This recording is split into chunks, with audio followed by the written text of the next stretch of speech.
microphone. Tell me more about it. I mean, we all live and die by Kindle sales and Kindle ratings, and we all want that little orange banner on the top. But you've won a Kindle award. I want to know all about it.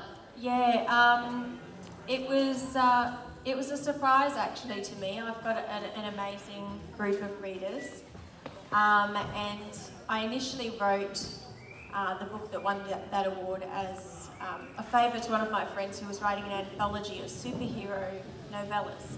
So he asked me to contribute to this, and at the time I was writing an adventure novel, an archaeological adventure novel, which has nothing to do with superheroes. I'd never written anything like it, and I thought, okay, I can do this. It's only, 7,000 words. And I contributed this story about a superhero housewife in the 1940s. She's perfect. She's the quintessential doting mother, wonderful wife, everything, the facade is just beautiful. And then at night she goes out and she moonlights as an Avon lady. She sells cosmetics. She knocks on the doors of the New York City mob, one by one, and she's taking them out. She's killing them. She's a ruthless, ruthless vigilante. So this short story got a really good reception, and I thought, well, I'll just keep going with it.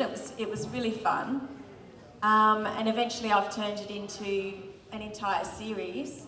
So the first book is the one that won the award, and then I wrote a second series to it, and then the prequel novella ended up winning the Sisters in Crime Scarlet Stiletto Best Thriller. So it's just got a really fantastic response, I suppose, and I think it might just come down to that character. She's a bit of an alter ego, she's got the perfect life, but secretly she goes out and kills all the bad guys, and I think there's a bit of that in all of us. We all, we see the news, we see what's on, and we think, if I could just go out, and take these guys out, we would, so. And that's, it was fun. Is that Lady Vigilante? That's Lady Vigilante, that's right. So she's, she's our ruthless housewife of the 1940s in New York. Lots of jazz, lots of, World War II background happening throughout the series. So very historically researched, but very fun. A fun time in New York to be writing about. Yeah. And a good fun read, I think sometimes is exactly what we need. So, that's right. And it sounds as though you had a ball writing it as well. I did actually. It kind of overtook me for a number of years, and then ended up releasing each novella one by one, and I've ended up with 21 of them so far, which makes up the 2 seasons. And I can see myself writing more in the future. So. I want to talk more about this thing about having seasons, because I've been reading about this first maybe 5 or 6 years ago, that's what some authors were doing. They were thinking about their books as TV series and doing exactly what you did. Did it come naturally to you, or did you hear about it and decide that's what you wanted to do? I don't think it was a conscious decision. Because the first episode was written as a novella for an anthology, it just made sense to continue on that way.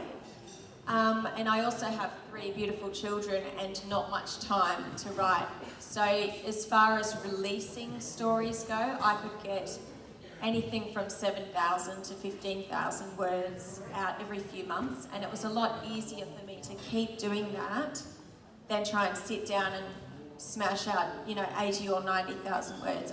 I can't do it. It would take me far too long.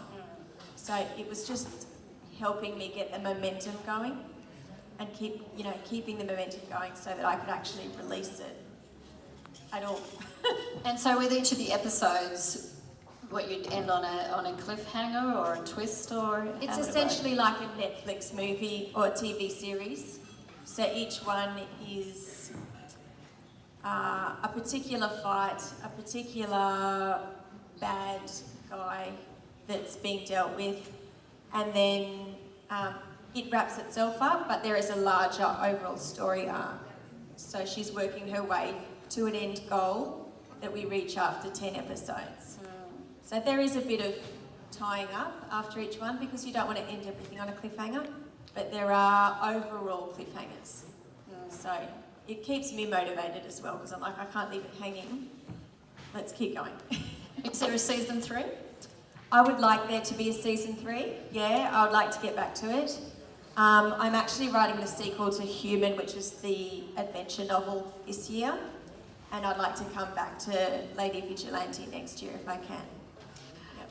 This is such a stunning cover for Human. And Lady Vigilante is also beautiful, but this one is so eye-catching. I have to ask you about your cover artist. That would be me. Really?